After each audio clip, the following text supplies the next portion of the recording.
welcome to another episode of the Profit Point Show where we talk about investment and business. We're starting off with the stock market segment where we talk about the gainers and the top gainers and top losers as of close of markets on the Nigerian Stock Exchange yesterday. Then we discuss preview on banking sector for 2021. Then after that we go on to the business segment and then on to the sectorial segment. All of this after the break. Stay with us. We'll be right back. Thank you.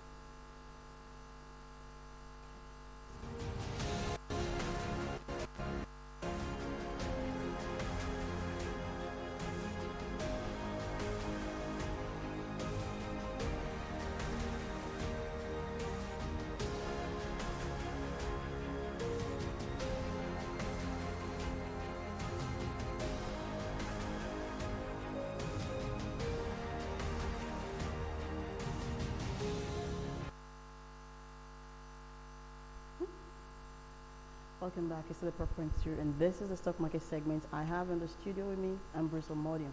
Ambrose is my able investment analyst from Invest Data Limited. Ambrose, how are you? I'm very fine. Thanks for coming on board. As you, of course, I'm always glad to have you. Yes, I know. All right, let's start off with the top 5 gainers as of the close of yesterday in Nigerian Stock Exchange. We have the Northern Nigerian Flour Mill, that's NNFM, gaining 10%, Mutual Benefit 10%. Niger Insurance 10%, Sovereign Trust Insurance 10%, Royal Exchange 10%. So top 5 gainers gain 10%. Yes. Market was really boom yesterday. Yeah. Oh, okay. So NNFM, apart from the other 5, that's the only one that's different from the other 4. Insurance sector taking over. So what do you have to say about NNFM? I know that Flami has majority shareholding in them, but 8 naira 80 kobo from like 4 naira something. Exactly. Within the space of six less months. than 6 months. Oh, 100%. Yeah. Actually, the market yesterday was all called a reversal of 2 days trend. So, on Monday, Tuesday, there was a profit taken in the market coming from what we saw in 2020. Market gain about 50, I said earlier, 50 point something. Now, investors are trying to let's cash out some gains. Especially as MPC meeting is ahead, and also they saw the inflation data that was released last week too. But for me, the market yesterday is a sign that it might be that the market has come from either ESA or to see that they might not likely to increase their interest rate. The rate of transaction yesterday and the wealth fund flow to the market shows that there is another information that is driving the market. People took position knowing that the fixed income market has been down because of the negative return due to high inflation rates.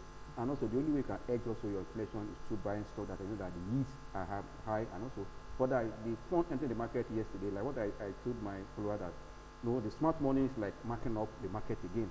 And I said it earlier that if market can look out or call 41,000 mark or line, and which market did 2 days ago, almost now it's about 1 point something, which is good for the market. But investors at this point should not be carried away with this trend. Like what we saw, you see that almost the top 10 gainers for the day were 10%, and most of them are penny stocks. There's a change in trading pattern, also in the holding pattern in the market. Before now, foreign investors are the one moving the market up and down, and when there's any move internationally, the way they move on, our market will start bleeding.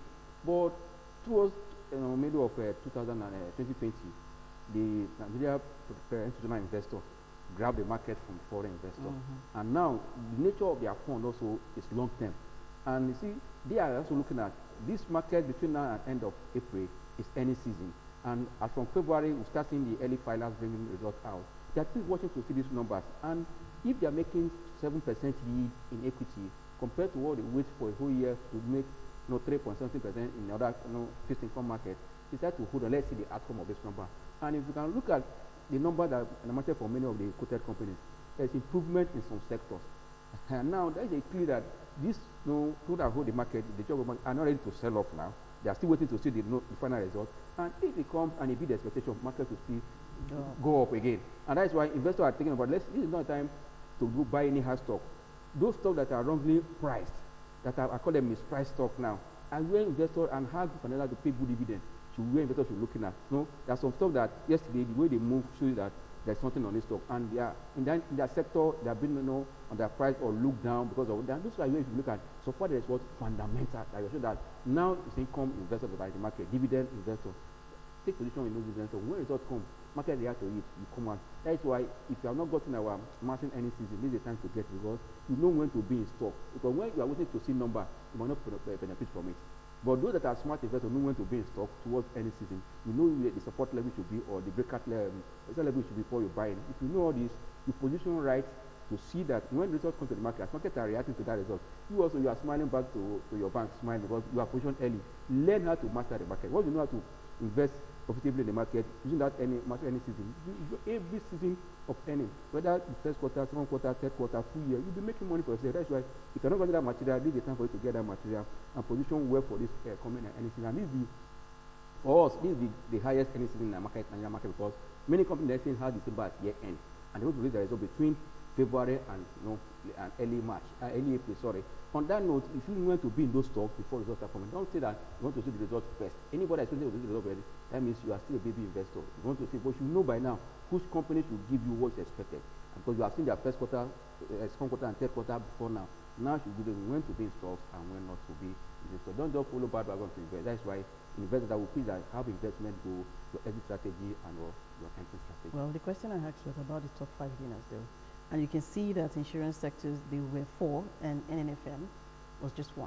I mean, that's the only one that's different from that. And you made mention of penny stock. Of course, we know that penny stock, because they're cheap, there's high tendency for people to want to buy it, especially when you see them going up 10%. But like I told you before we went on break, that not all penny stocks are good and not all of them are bad. Those are backed by fundamentals, and I made mention of J's Bank. Yes, you could be in there. But when you look at this insurance sector, given all the fee that they've been gaining 10% for the past few days, what do you have to say to this? Is it still a good time to buy? Are they driven by fundamental? That's the first question. Actually, it's sentiment that is driving this one as we speak now. Okay. And when sentiment is driving a stock, you don't think long in such stock. As an investor or as a trader, whenever the sentiment, not fundamentally, you take position, don't be greedy, make little money and come out of it, because if care is not taken, you might be stuck in that position. For me, if you are really, a design investor, all these penny stocks will not move you. Okay. If you have opportunity that you are there before now, it's an opportunity to sell, not for you to jump in. Like you just said, there are some penny stock that has fundamental, and they are likely to pay you dividend. If you are because of that dividend, you are buying to them. Like you mentioned Jais, you mentioned stock like Jais and the other one, Jais and Massad. These are penny stock like ICO. We're expecting dividend from them because they'll be consistent in dividend payment. Stock like NEM, and stock like Mutual Benefits, Niger Insurance, Sovereign Trust, Royal Exchange. You should look about. For me, you can use those smart investment strategy just for the short term, but I will not recommend this penny stock for people at this point now. Look for those companies that have fundamental, that are ruggedly priced now, that the market are not looking the way of such stocks, and they have good fundamental, and expect dividends to come from them. Position them and make your money. Well, if you have to buy, you should also know that there's high risk attached to it. Yes, you can get stuck in it, and the next 1 year you're there. So it's a matter of how much risk can you take, and also how long can you stay, and also the source of your fund. Exactly. If your fund is your personal money that you want to save it in those coins, go and save it there. Turn it to bond. Then looking at the losers chart, you also see Sooner Assurance, Mansard, Japan Gold, Afrimedia, Omatech. Now, Mansard is one of the best stock when it comes to insurance sector, but looking at here, losing 10%. They are not even done with their reconstruction anyway, but at any point in time, I'm going to take Mansard over any of these other 4 stocks on the beginner's chart, because they seem to have better fundamentals back in. I do think that this stock have moved from 64 kobo after they were adjusted for 17 for 7 bonus to almost 170. It's expected that people will take profit, and I always say that it's on the other side of the chain, on the loser chart profit. For me, Mansard still good for people that are designing to take position. But if you look at stock like Japan, as you mentioned, this is also one of the stock that just from nowhere, from 20 kobo moved to about 128 kobo before started coming down. People have made money. And funny that people that have made money, they've not sold. That's why I tell them in this market, we know when to buy, we don't know when to sell. And that is the major problem many Nigerian investor. Maybe because of greed, or we just have faith that we No, keep on you going. don't have strategy. If you have strategy, you are entering a stock, you are selling 20%. Once stock go at least 10% make 100%, it doesn't bother you. You have met your goal. That is why any investor that comes to me in our office and say you want to go, I ask the question, what is your goal? We look at your age to know the kind of stock that was suitable. Not just because people are buying it. The people that enter that stock, now they are not stock because nobody is buying that or full offer. But when it was going up, people were jumping money. It's going up. But people called me and said, it's just sentiment. And that sentiment can take it to anywhere. But if you are smart, take and come out. But I can't recommend it. They know that the money of my thank goodness stock, I can't put stock, but they are giving almost more than 100% return, even more than 200 return. But it's not good because you might be hooked. Like now, people are not complaining. They want to sell. Nobody is picking it. But if you are in a stock that are marketable and liquid, all those banking stocks, when you drop banking stocks today, people will pick it. Of course. You know, there are stocks that you know that this stock is liquid. Bottomless. Stock is liquid. For me, it's all the fundamental, but because the news of China, partnering with them to go into gold mining and all those stuff, it put the price up to that. But I tell them, documentation alone is not easy in Nigeria. If you want to go into mining of gold, have they accepted? It's not like the Niger data you can easily say, well, in Southwest, have they accepted? No, you have to document all those things first. You have not seen your numbers to say that you are now in green. That you are now in green, that okay, there's consistency in your number. For me, anybody that's jumping into that for now is really doing at his own risk. Yes. There's a particular stock that we made mention last week. That's Omatech, and we're talking about maybe people should not just buy some stock. And eventually we decided if you actually want to buy up a company, yes. Okay, now this is Allstate takeover, and I don't have anything against Omatech. No. But I feel if there is somebody or group of people that can manage the business better, it should be there. I agree with you. Because if you look at the tech industry or the tech war is what is doing in the world now. And this company has started, well, if you look at Omatech, computer those stuff, and they have all those things that will take them to where they are going. Like what you just said, we need people that will just come together. Do you have an idea of their number of shares they issue? Sure, no, the shares is very still small. So if I have like 50 million, I can just we only buy controlling share, and then you now be controlling the management. But you have to have the knowledge of tech before you go. Because I tell you that if you want to change, that's why we only preach long-term investment. Because if you have idea of the sector you are entering, you can just go there easily. You can buy to the company either from the floor and go and control the management, bringing your own idea. But now, like what you said, this Omatech for me is a hot cake. That's why the price is low. The sector has good potential. People that have interest will see what. But then you still also have to have your strategy. Exactly. All right, a few minutes to go. Let's preview banking sector. We did pharmaceutical last week, so a preview of what we should expect 2021 in banking sector. For me, the banking sector has a mixed outlook for 2021. A lot of challenges, starting from mobile regulation, from the CBN, and also the unstable economy situation, and a lot of other things that is, for me, it's a headwind for them. But I would say today that our banks have been resistant before now, and I say kudos to the management in that sector. If not anywhere in the world, when banking is not stable and it will affect the economy, our banks have been stable since after capitalization 2006, then during the Toledo, see that our bank has moved from one state to that, means that our banks are healthy. Good for us, but now that the economy is facing a lot of challenges, it's going to affect the bank most because they are the engine room of the economy. That means if the economy is sick, the bank is directly sick. But I see that because the drivers of these banks are people that they understand the business. That's why I see most of the banks are still posting positive number, which is good. But going to 2021 as we are now, there will be a lot of challenges. But I see that most of them will still survive. But the good thing is that they are taking some steps that I love so much. Most of them are going to holding companies. They want to bring other business into it, not because the interest income has dropped because of low interest rate across board. And also, because of the economy is still struggling, repaying loan is also another thing. But the good thing is that they're able to manage their risk profile. That most of the banks are still maintaining below the regulating non-performing loan stretch mark, which means our banks are becoming more, for me, more risk advert, and also they know how to manage their risk, which is good. But the area I'm concerned is that this non-income revenue is where they are moving to, because if you look at it, only about 3 of them is above the industry average. Stanbic IBTC, Zenith Bank, Access, and GTB, and others are still struggling. But Stanbic alone is tall in that in terms of non-interest revenue, big, followed by Zenith Bank and GTB and Access. Tells you that they need to do more on that. Going to this year now, because where things are going, because they are going to holding companies, naturally they are going to do other business. That is why Stanbic is already asking for license for insurance business, why GTB is already having a holding company to go the way of the same Stanbic and the First Bank. First Bank last time sold their insurance business. When you used to cushion your bottom line, your operation to make sure that you are making money, if you are depending on interest income alone, it will be because low interest rate is already putting a pressure on them. But I see that setup, because of the dynamic nature and the central role they are playing in economic development or growth, they will still be there, but there will be a lot of challenges. For me, for an investor, look at those that still have good potential to go upside. But everything what this one is for investors in the market. There are still some there that their yield are still high. If you look at the yield in Zenith Bank, it's still okay. You look at that one in VTB, not too bad. UBA, Access. We talk like Fidelity Bank. For me, there's people that you have to be careful. We want to see their first quarter first this year before we now know what they are going to do. But as at 2020, we know that they struggled, and most of them were able to maintain a stable earnings, both their top line and bottom line. Only few of them grew, like Access Bank, were able to grow their bottom line and their top line with a good margin. DTP declined in terms of bottom line, while Zenith Bank was up with their last result. Tell you that the sector is struggling, but still there is still potential because of the nature of their business. Okay.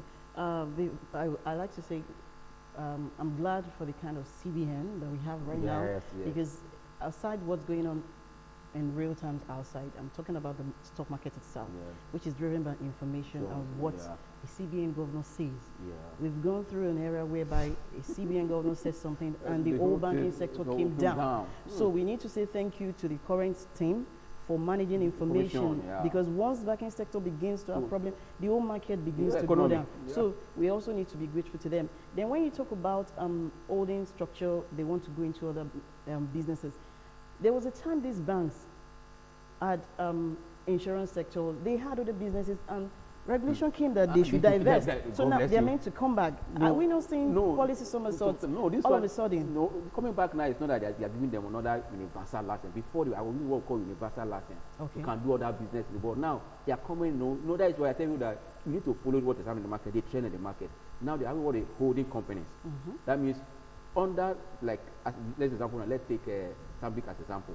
Stanbic has Stanbic pension, have Stanbic security, they have Stanbic as a bank, but all of them are one because they have what Stanbic holding. But the banks do it business, they can't go there, you do business, but because they have a twin brother, I think to pension, he might do business with him, but not going to do business with another one outside.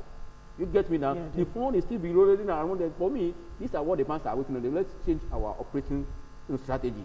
Most of them are going to go, let's go for what?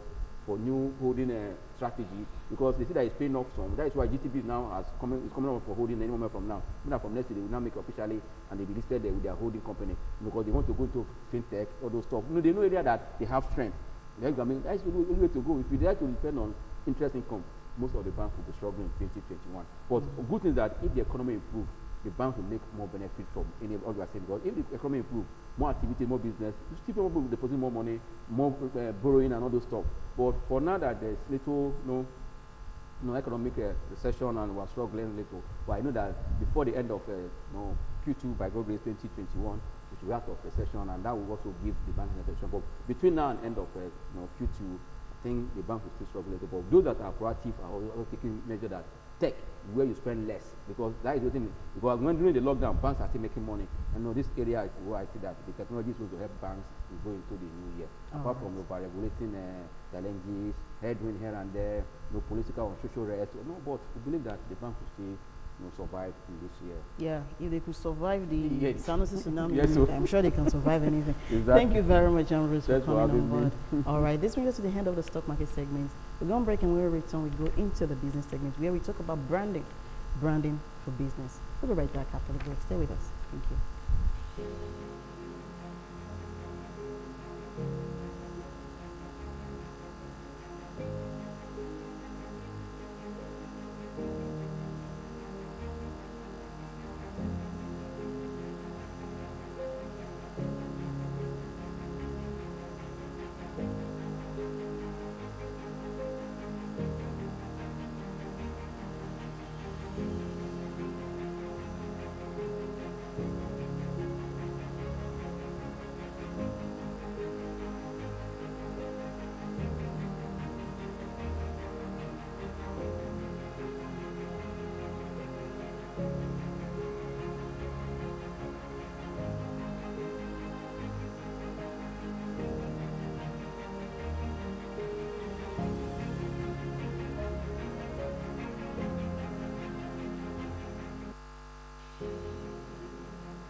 All right, welcome back. It's to the Profit Point Show, and this is the business segment.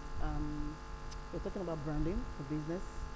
There's a lot of difference between branding and advertisements, and I feel branding is what defines the company. As in, when you see color, when you see logo, what is this? There's some logos and some colors that you see that you just know this is the company. You don't need to be told the name. So, we want to talk more about branding for business, and I have in the studio Mr. Bidim Oshobi, advertisement practitioner. Good morning. Thanks for coming on board. All right. So let us begin with defining what branding means. And can you differentiate it from advertisement, or which one should come before the other one? Branding, you cannot talk of branding without talking of branding. Branding. Okay. Branding. Okay. Branding is to advertise. Okay. And branding, whether you call it branding or branding, you all think of advertising. Okay. Okay? You cannot talk of branding without branding. When you branding, you are so much glamorized and taking care of it very well, lazy to it appears, then it becomes a household thing. Then you become a brand. And that is branding. Okay. Let me give you an example. Maybe you call me, my name is Bidemi Oshunbi, as you said. That is my name. Okay? But then you say, advertising practitioner. Okay? You are making me a brand. That if you need to talk about advertising, talk to Oshunbi. Okay? That's branding. Okay? But already, yeah, it came from Bidemi Oshunbi. So you cannot, it is the name first. When the name has become successful, or you have made a success of your name, whether it's a product, a service, an idea, or anything, then you can talk of branding. And that name can be in words, figure, color, sign, symbol, or words. So it has to be linked with. So it's something that happens over a period. Yes. Okay.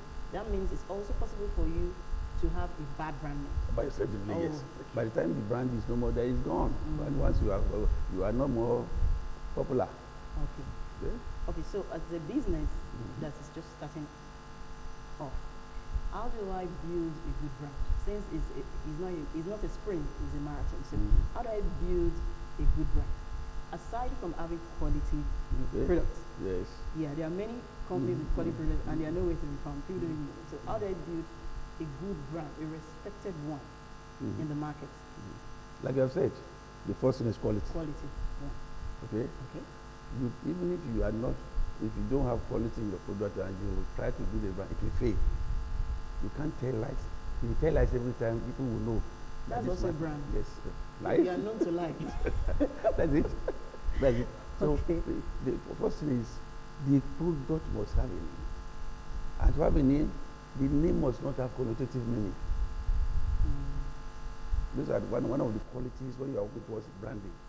The name you want to use must be very simple to pronounce, meaningful. People will not be able to turn it upside down. Okay? Like for example, when you see what Nigerians are doing now, especially you don't have people. You hardly have people now giving their children long names like Chokoloko Bangoshi. People really give that kind of Okay. And you hardly see people saying the name of my child is Eli. Okay. I don't think because you have to research first. Advertising, marketing, they are based on research. This name I will give you this product. What is the meaning? My target audience, what is their historical background? Would they take it the same meaning I'm taking it? It must not have connotative meaning. It must not have. Okay? Then, having said that, okay, you can now say, okay, this name I've given, it's not make. Let me see if I can lace it up. OGTV, LTV, ITV, KTV, UTV, they are brand names. But because you want to stand out, say, people's tell you. It's an addition to the brand to make you a brand. People tell yes. People tell yes. If you say OGTV, fine. It's a brand name What too. is OGTV? What is Okay, OGT? people sell Anything it. can be this. So people, anybody from Ogun State who is patriotic, that's my state television. Okay, anybody at all. But when you say people's telly, you are talking. You are becoming a brand. Okay, you are becoming a brand. So it's not, there's no end to it. There's no end to it. You have to monitor market trend to be able to stay afloat.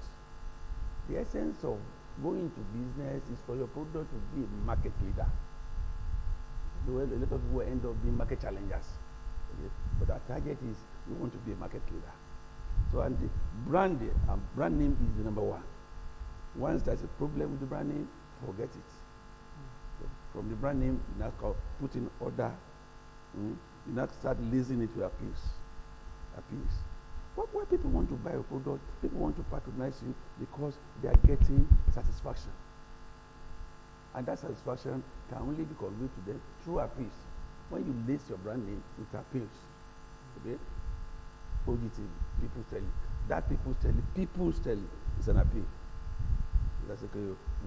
We are talking to everybody, whether you are illiterate, non-illiterate, educated, non-educated, everything. You see, you are listing it with appeal. Appeal is an inducement, enticement. Can also be color, can be symbol, can be anything, but it attracts the consumer. The consumer starts reading it. It provides a problem-solving attribute of a particular product or service, not just not just because it's English. It's not English. It's not English language. Okay, it's creativity. Advertising is creativity. Marketing is creativity. So we have to meet. Okay. Some people will say, oh, right, some business owners will say, okay, well, the name of my business is okay, I have good products. So how do I increase my brand? Is it perception now? Like, in the minds of people, when you pick a sector, for instance, people can automatically, okay, in this sector, this is the market leader, this is the, so, yeah, so one thing that is common with a lot of them is the fact that they have name, they have good color, good products, so all those ones are fine. The point is, where does advertisement come into enhancing brand? So advertisement, some people say, do I need to do advertisement? I already have good brand. So how does advertisement or advertising help build brand? If you don't advertise your products, you end up advertising when it dies. Oh, okay. So without advertisement, the brand will die. It has to be projected. Something must take it out. Okay? Yes, people sell it. If you don't go out, nobody will know you. See, the television system springing up every time. So that's no mistake. Okay? You have to show that my brand, okay? And branding, it may not be name. People tell you it's a name. You can brand particular to some segment of the product. It may be the program people want, they like most in OGTVs, maybe this very program, okay? So it is down the whole show you to make sure that programs you start flying with it. You start researching. It's a matter of, it's a competition. Advertising, marketing is competition. Even if you are my twin sister, it doesn't matter. By the time we get home, we become twin sister and brothers. But by the time we are on the field, we are not. The essence is I must be leader. Okay? And you will not agree. You continue challenging. Because nobody wants to be a market follower. Okay? You continue challenging. It makes the whole thing very interesting. Okay? So it is not because my product is good. And so what? There are so many products that are good and that they can't make it because they don't have money to advertise. Okay? There are so many of them that are good and they may even have brand names and then they did not project it. Or they even projected it in wrong media. Okay? Media too. The whole thing work hand in hand. Okay? So it's not because I have a good product. I've seen a particular, I have been in fact on one company, I won't mention the company. They have a good name in this country, big name in this country. And they had a product. That product, unfortunately for them, when the product came out, people were buying. It was a super brand. brand. This is home brand. Unfortunately, something went wrong there. Went wrong in their composition. One of the raw material for the product is maize. They went to Safara, all this, they planted a lot of maize. In storing the maize, it got fermented. They didn't know. They took it and started giving some odor. Okay? So now, they could not make it on. The product had to go out of the market. It's part of the brand name. It has to go out. Because once the product is not good, no brand name can. The two have to come. The product must be good. That's number one. Good name. Number two. Then you have to start putting in other variables. Okay? That variables like appeal, okay, talking points, and so on and so forth. Before you can get to that. Okay, so this branding obviously is serious business, of course. Oh, serious Very business. serious. So, do you recommend that businesses should do it in-house, or they should get a professional brand person to help them through this? Yeah, most of And this is, sorry to cut him. The reason is business might say they're trying to cut costs. Do we really need to spend money on this particular thing called branding? Okay. I've met some business owners that will say advertisement is luxury. I don't have money for it. I'm just fine. That's why I actually made mention of advertisement. They believe that there's some costs that are sacrosanct. They need to spend it. They need to pay staff. They probably need to get location. But when it comes to branding, advertisement, they see those ones as when we have money, we do it. So branding again, is it something that they can just decide to just do on their own, or they can get a professional to guide them through? It's always good to have a professional doing it. Not because I'm in the practice anyway, because it demands a lot of research. Market changes every second in every nation.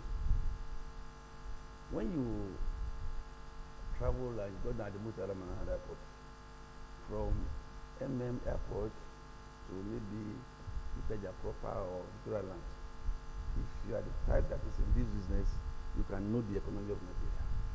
Based on the billboards and all this, you can know the economy. If your name is not there, it's not there. There are no two ways to it.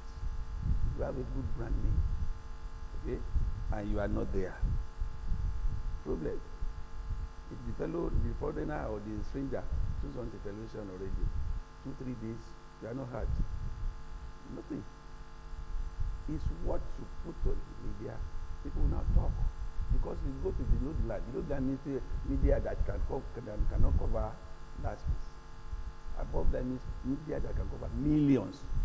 If you cover 20 million at a go, maybe 300, 400,000 we buy. Okay? It continues to go up because word of mouth will only spread it. But you don't go to the media, you are depending that it's only salesmanship or all this below the line. If you give your vehicle to somebody as a salesman, it goes into the market. The population of the biggest market in Nigeria is less than 200,000. How many of you can even talk to? That is it. So it has to. The branding, yes, you are known. You still have to advertise. That is why there are some products, when they are there as a market leader, they don't talk much. You just say, they now become younger. People call younger, that is, you are proud. Yeah. You now talk that language. No, you don't talk much. Introduction. No. Not introduction, not even competitive language. The language now is okay. We have a way of coining it. I don't want to advertise any product here. Yes. So we have a way of coining it. Okay, thank you, sir. Now, to my final question. Okay, I have a friend that is in the oil and gas industry. And Yes. sometimes, a few years ago, he's been running his business for 15 years. Good brand in the sector. And for some reason, they had internal issues that actually escalated outside. Anyway, the brand got tinted. Yes. And a lot of their partners started pulling out because Right. they were afraid. Right. And when I spoke with him, and I asked him, what happened to the name? Because now when people mention that name, the incidents seem to follow suit. Okay.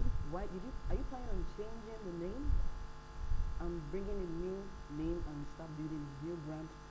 Or do you intend going on with this name and just following through? And what he said to me was that people advised him to change the name, but when he thought about it, he felt that scar is also part of life. That it shows that they went through this storm and they came out of it and they are bigger. That it might take time for other partners to come on board, but if they continue being consistent, since it's not said the case was due to fraud or something, it was internal issue which they've resolved, with time it will be part of their history. So from a branding perspective, at points would you, or rather, what advice would you give a business that for one reason or the other, their brand is tinted? The two examples you have given, they are good ways of rebranding. This concept you are talking about is called rebranding. There are so many other ways, but this is very true. But it is easier if the money is there to change name. It's a single process. Come in new, you have known your mistake, you are correcting it.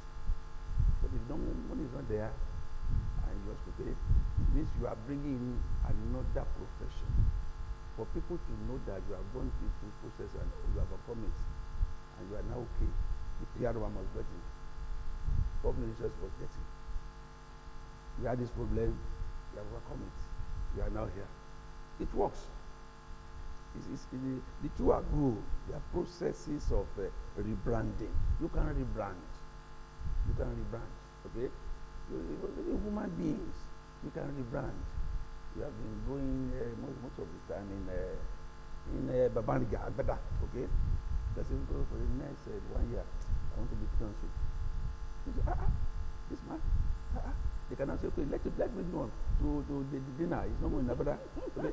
They Are you saying people in Agbada don't visit the dinner? No, they go, but they have the type of dinner they go. Yes, This is discrimination.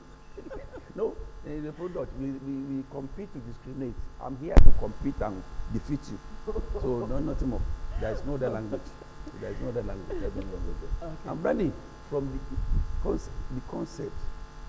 I'm not a religion. From day one, when God created this world, the very first day, He created the light and darkness, and He branded them day and night. Okay. So principally, branding is for identification. When you have identified me, you cannot like me until you know my name. Identify me. Then having identified me, those qualities you now see in me is what make a brand. Okay? When it's summertime, you say, oh, this is very cool. You like it. When it's very hot, you say, oh, what type of day is this? It means that brand is having problem there. You start running away from the day. Okay? At night, oh, I can't go out. I have to sleep because of security. You are giving that branding a terrible name. The people saying those. This same thing. So branding is about the first thing God did when He started the very first day. Created that, let there be light. Okay. Thank you so much, sir. Thank you, sir. Thank you, Mr. Oshubi. All right, this brings us to the end of this segment, business segment. We're going to break. When we return, we go into sectorial segment where we talk about full spice business. After the break, stay with us. We'll be right back.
welcome back to the Profit Point Show, and this is a sectorial segment. We are looking at the food and beverage sector.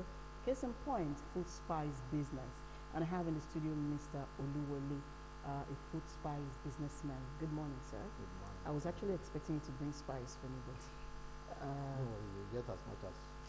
thank you Yes. very much. Thank you very much. Okay, so let's begin with what food spice business actually entails rather. When we say food spice, what are we talking about? All right, thank you. When you're talking about food spice, we are talking about some agricultural products that are generally used in food, maybe to achieve some colors, maybe to make the food aromatic, maybe to give the food some special taste, and so on and so forth. Okay. When you talk about spices, some people will tell you that spices are different from herbs and condiments. But broadly speaking, all of them are spices. But when you are talking theoretically, then you can begin to say this one is a spice, this one is herb, this one is condiment, or whatever. So generally speaking, spices are the food additives that are basically agricultural derived additives, yeah, that are used to color, give taste, add aroma, and whatever. Okay. So we're talking about the thyme, the Maggies. This one just make the list? Of course. Or can you give me examples? For All right, instance? let me give you some examples. You mentioned thyme. Thyme is a leaf, okay? But you can actually combine thyme leaves with some other things to make what we call spice mixture. So, but when you are talking about Maggi, or some other brands that are Yeah. of the same distance, then you are talking about Seasoning cubes. Let me use yeah, Maggi. seasoning cubes. You understand Yeah. now? It doesn't necessarily mean that the seasoning cube was made from spices. You Okay. have some synthesized additives too that are added. Okay. So the basic difference or the basic way to identify spice, they must be agriculturally based. Yeah, when you are talking about spices, Okay. yeah, yeah, it's either the fruit, the leaf, the bark, the roots, and so on. Okay. But when you are talking about seasoning generally, it doesn't have to be spices alone. Wow. Interesting. I didn't know. Okay, so if I want to go into business of spice making in Nigeria, what are the resources that I need? Well, the spice business is a very simple business that almost everybody can go into if you have the passion for it. When you look at the villages, you see that almost every household have a way of processing their spices. Generally they have mortars, they have grinding stones, they have pestilles, they have drying areas, sieves, and so on and so forth. But that is at subsistence level. So when you are talking about doing spice business at industrial level, then we are talking about bringing in some sophisticated equipment, bringing in much fund, making it, scaling the business up. So if you want to do the business, it's not hard. What you have to do first is go for some level of training, identification of herbs, their uses, side effects, and so on and so forth.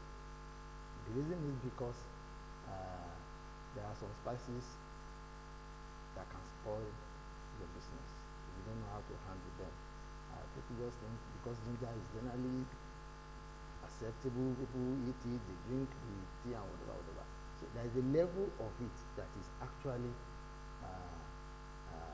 tolerable in a spice mixture. When it is too much in it, people say, oh, this one is too this and that. So there is a level of training that you must have.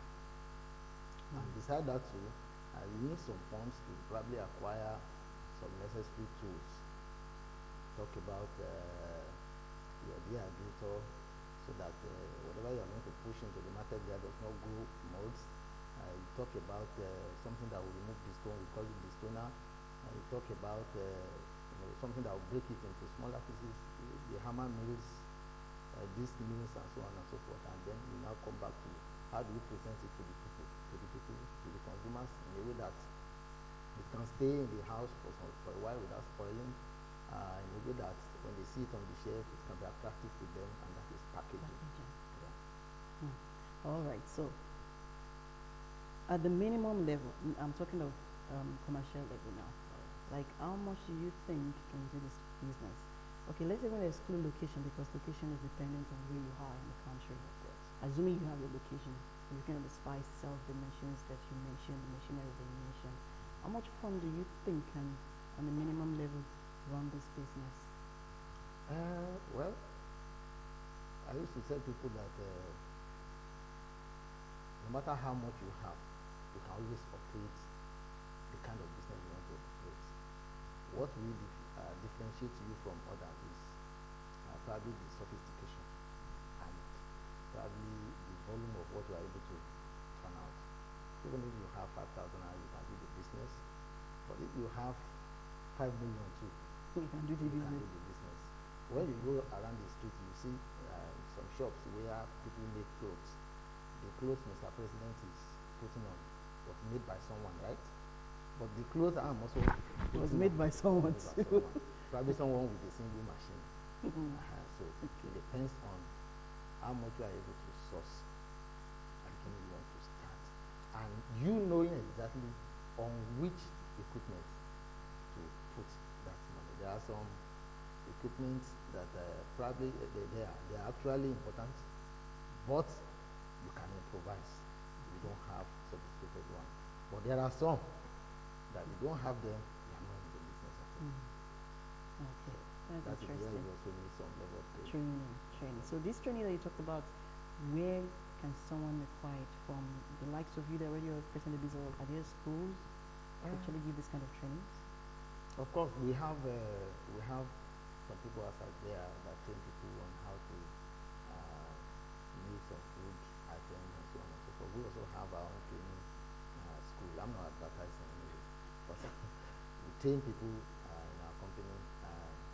I know that for those of us who live in the village, there is this training that we receive from our parents right from childhood, and it forms part of what we are still using and doing today. Okay. All right. Let's talk about the challenges of this business. I'm sure every business has some challenge. I don't know how much of power, as in electricity, that is involved in this kind of, because I know that it's a serious issue in Nigeria. But generally, let's talk about the challenges faced in this business. Just like every other business out there, we have some challenges that are generic in nature, like the electricity we talked about. It's not only affecting spice processors alone, it's affecting almost all the businesses there. But we also have some challenges that are peculiar to Spice business. to spice business. For example, there are some spices that are very, very key in spice production, but we don't have it in Nigeria here. Okay, so all our people know is cassava farming, maize farming, what have you. So we have not actually understood that there are some agricultural crops that are viable that they can go into. If you go and make your research and see how much time they import into Nigeria on yearly basis, what stops us from encouraging our people? Government wants to empower people, and all they could do is give them cassava stems, give them maize seeds, and so on. So there are some spices that can turn people to billionaires. And I'll give you an example. I don't know who's listening out there. They can go into it. There's a spice we call saffron. That's the most expensive spice in the world. Saffron. It's used for coloring. And there's another one. We call it cardamom. Cardamom is the second most expensive spice in the world. And we use it, we buy it. And that is why the cost of all these spices are up there. Otherwise, we should be selling at much more lower prices. So that, in a way, we are saying to government and to whoever is interested in a spice business. The spice business starts from growing the spices, sourcing for it, giving it to the processors, packaging, and to those who will sell in the market. So in between all those, you can come in. You can be a farmer, you can be a call The it now. processor, you Yeah, can processor, whatever. packaging, So we have sales. spices that people can go into, like Okay. turn their life around. That's good to know. All right, thank you very much, Mr. Olowoli. Thanks for giving us brief. I know there's still a lot to say, and we cannot cover it in 10 minutes, obviously. Thank you very much. Thanks for coming on board. All right, this brings us to the end of today's show, Profit Points. The show returns same time next week, Thursday, 11 a.m. Thanks for watching, and remember to remain safe. Coronavirus is still very much around here, so use your face mask and wash your hand periodically. Enjoy the rest of your day. Thanks for watching. Goodbye.